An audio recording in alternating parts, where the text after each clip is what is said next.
वो तुम्हारे आसपास के इर्द गिर्द के आदमी है, जो पूछेंगे क्या हुआ हाल चाल पूछेंगे, नहीं तुमको दगाबाज देंगे। इसीलिए जो बड़ा लाइन मैंने पढ़ा है वो तुम हो। इस सबसे छोटे से तुम आगे बढ़ सकते हो, लेकिन शर्त यही है कि अपने अंदर के ताकत को पहचानो और अपने अंदर भावना को जागो कि हम भी वही कर सकते हैं। लेकिन जब तक अपने अंदर की भावना को नहीं जगाइएगा तब तक आप दुनिया में कुछ भी नहीं कर सकते। और सबसे बड़ी चीज होती है कि अगर आपको कोई भी व्यक्ति, अगर अपने माँ बाप ने जन्म दिया है तो आपको सबसे पहले उससे बड़ा आदमी बनने का प्रयास कीजिए, क्योंकि आप ही वह व्यक्ति है जो अपने गरीबी को दूर कर सकते हैं। बड़े बड़े साइंटिस्ट दुनिया में बहुत गरीब परिवार से बिलोंग करते थे, उसने अपनी कभी बैकग्राउंड को नहीं देखा, उसने सभी भी अपने नहीं देखा। तभी तो एक व्यक्ति मोहम्मद इकबाल इस किताब में लिखते हैं, विकल्प बहुत होते हैं मार्ग भटकने के लिए, विकल्प बहुत होते हैं मार्ग भटकने के लिए, मंजिल एक ही काफी है मंजिल को पाने के लिए। तो इस बात को होता है कि आपको बस एक ही मंजिल काफी है। आप जहाँ जाना चाहते हैं बस ध्यान दीजिए, दुनिया के बातों में न उलझिए, और जितना उलझिएगा उतना ही आप सफल की मोड़ से बिछड़ जाइएगा। क्योंकि आप सफल होना चाहते हैं तो आंख बंद और कान बंद करना कीजिए। जब तक दूसरे की बात को आप सुनते रहेंगे, उसकी अपनी बुराई को समझते रहेंगे, तो आप कभी भी सफल नहीं हो पाएंगे। जो आपको कुछ कहना भरा बुरा, आप उसकी जवाब नहीं दीजिए।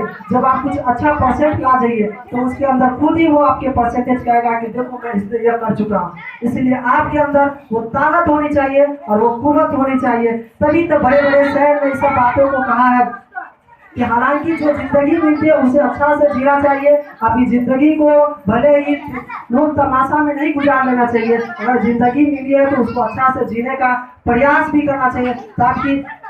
और किसी ने कहा कि मत रहो आज के लिए, मत रहो आज के लिए, इरादा मुकद्दर करो कल के लिए, कल भी न रहो आज के लिए, क्योंकि सोचो न मत बात के लिए, क्योंकि दिन भी अच्छा गुजर जाएगा आने वाला दिन के लिए।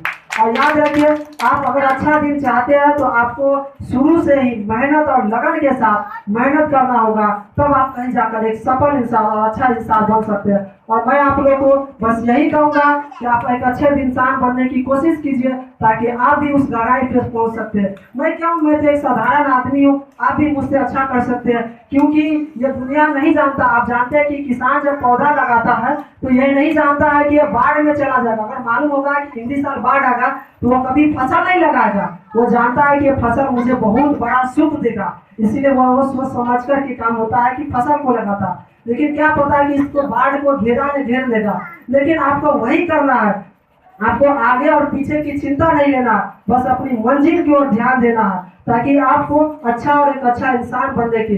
तभी तो एक व्यक्ति डॉक्टर APJ अब्दुल कलाम ने एक बात को कही थी कि हर तिरंगा को एक दिन नीचे गिरना पड़ता है, हर तिरंगा को एक दिन नीचे गिरना पड़ता है, इससे पहले उसको आसमान छू के आना पड़ता है। इसलिए बात कही गई है कि आप भी अगर आसमान छूना चाहते हैं, याद रहे कि आपने देखा होगा एक कागज को, तो कागज में कुछ दम नहीं होता, लेकिन उसी को बढ़िया से नाप उठकर एक गुंडी बनाई दी जाती है, जिसे इंग्लिश में हम लोग काइट कहते हैं। पतंग बना दीजिए तो उसको अहमियत ज्यादा हो जाती है, और वो चाहता है कि मैं गगन को छू लूं। उसको तो गिरना निश्चित है, लेकिन वो चाहता है कि जिंदगी मिला तो उसको मैं बढ़िया से जी लूं। आप लोग समझ गए होंगे। आज की बात को मैं यहीं पे विराम करता हूँ। जय हिंद, जय भारत।